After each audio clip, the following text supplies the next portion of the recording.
Alors de base, c'était seulement des théories et finalement, eh ben ils l'ont fait.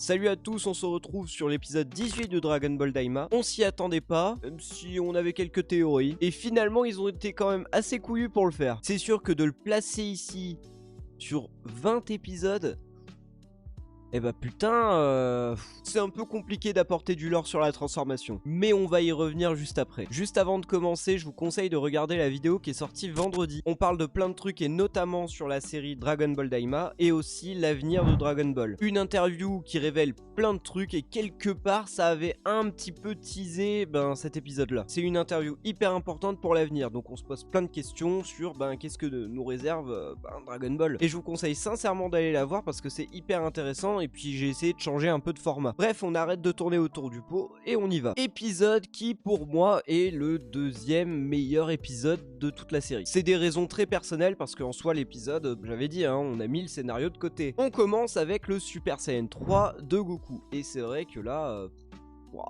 c'est quand même une grosse claque visuelle. L'énergie autour de Goku, après ses cheveux qui se lèvent et qui vient directement vers Goma, il y a un petit ralenti et là il lui fout une grosse patate, bref.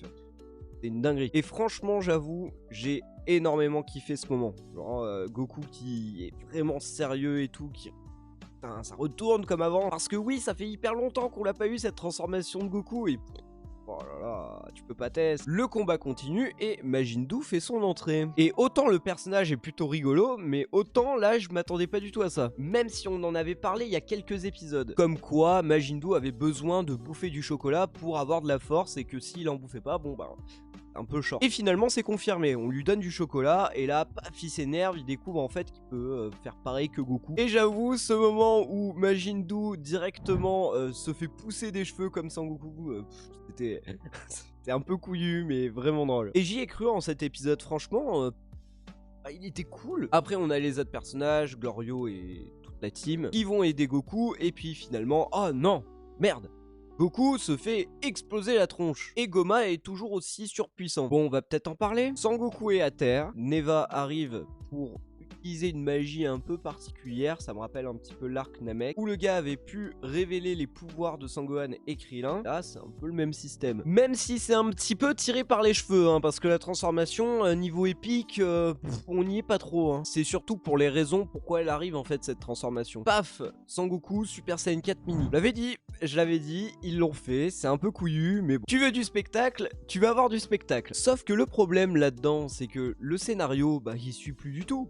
Alors oui, j'avais dit qu'ils mettaient le scénario de côté, mais faudrait quand même être un petit peu cohérent. La transformation est sortie pour aucune raison. Et en fait, tu sais rien sur la transformation, aucune révélation, rien. Et tu peux chercher des petites hypothèses. Ah ouais, mais en fait, c'est ça. Mais au bout d'un moment, Neva va falloir nous expliquer un petit peu comment ça se fait que t'es capable de faire des trucs aussi dingues. Et bizarrement, ce mec, il peut pas arrêter Goma. Le gars, il a quand même la possibilité de débloquer un SSJ4 comme ça. Vous vous rappelez quand je vous avais dit que c'était cherché au fin fond des culs des scénaristes? Ouais, c'est peut-être un peu ça. Bon, faudra peut-être nous expliquer d'où vient cette transformation et comment c'est débloqué. J'espère que ça va être expliqué et que c'est pas seulement du fanservice. Sur l'interview de la série, on avait bien compris que c'était limite une lettre d'amour à Dragon Ball GT. Et même si on nous explique rien et que la transformation, ça vient comme ça sans explication, voir le SSJ4 version Toriyama, ça m'a touché en plein cœur. Même s'il n'y a pas de logique, en vrai... Je sais pas, il y a un truc. Mais c'est pas pour autant qu'on doit accepter d'être pris pour des cons. Parce que là, ça y va. Retrouver Sangoku, Mini, Super Saiyan 4. Waouh, fallait y aller. Mais la transformation est quand même sympa. Même s'il y a des moments, tu te dis, ouais. Bizarre un peu, mais tu ressors un peu le côté bestial, même le moment où Sangoku il court, il utilise sa queue, il y a vraiment des trucs où t'as l'impression qu'il revient comme avant, où il se battait un peu sauvagement, où il n'y avait pas trop de technique. Je vous arrête tout de suite, je me comprends quand je dis ça, Et même Goku qui se prend une patate et après qui fait un retourné, qui balance l'énergie, mais c'est vrai que si tu voulais faire plaisir aux fans de Dragon Ball GT, ah bah là t'inquiète pas, ça va fonctionner. Si t'as fallu 6 ans pour même pas réussir à expliquer comment c'est venu et d'où ça sort ce truc là, Un peu dommage. Et je reviens sur un truc parce qu'on m'avait bien dit à ce moment-là, non mais en fait tu comprends pas, c'est pas canon. Sauf qu'au moment de l'interview, on nous dit que Daima, c'est directement lié à la saga Majin Buu. Alors, est-ce que ça veut dire que c'est canon ou pas canon ? Moi, quand on me dit ça, je comprends que c'est canon. Et si c'est canon, c'est problématique. Je rebondis sur un tweet que j'ai vu. C'est clair qu'il n'y a plus rien de logique dans le scénario. Après Dragon Ball de Toriyama, à mon avis, les producteurs en ont vraiment plus rien à foutre et c'est bien triste que la licence ne mérite pas ce récit solide, cohérent et intéressant que Dragon Ball méritait tellement. J'attends une explication claire et précise de Neva pour expliquer l'apparition du Super Saiyan 4. Je suis pas contre le fait de vouloir rendre des éléments canons, cependant j'en suis sûr qu'il y avait 3600 moyens de le faire plus intelligemment dans la forme que ce qu'ils ont fait. Et oui, ça va poser problème si c'est officiellement canon. Là, ça va être un gros bordel, ça veut dire que Dragon Ball n'est plus cohérent, son histoire ne fonctionne plus.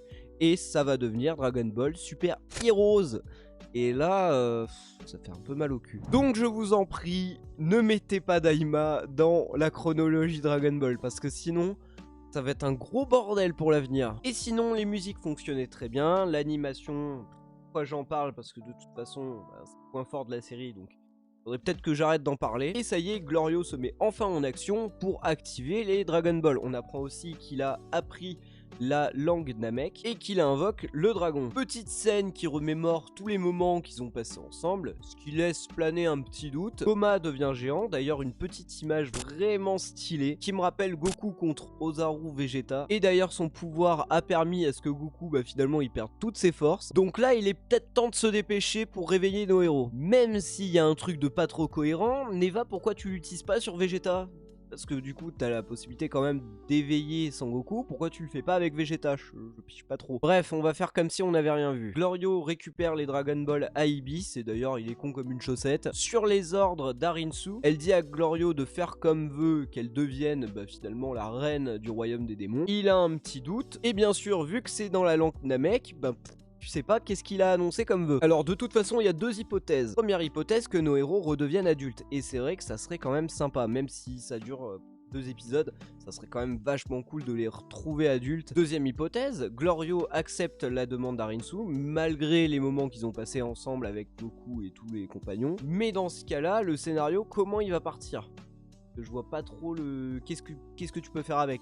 Parce que même si elle règne directement sur le royaume des démons, est-ce qu'elle devient plus puissante ? Un peu bizarre. En soi, sur cet épisode, c'est surtout de la baston, donc bon, il n'y a pas grand chose à dire. Alors, qu'est-ce que j'ai pensé de cet épisode ? Pour moi, c'est le deuxième meilleur épisode de Dragon Ball Daima. Alors, les raisons de la transformation, je n'adhère absolument pas.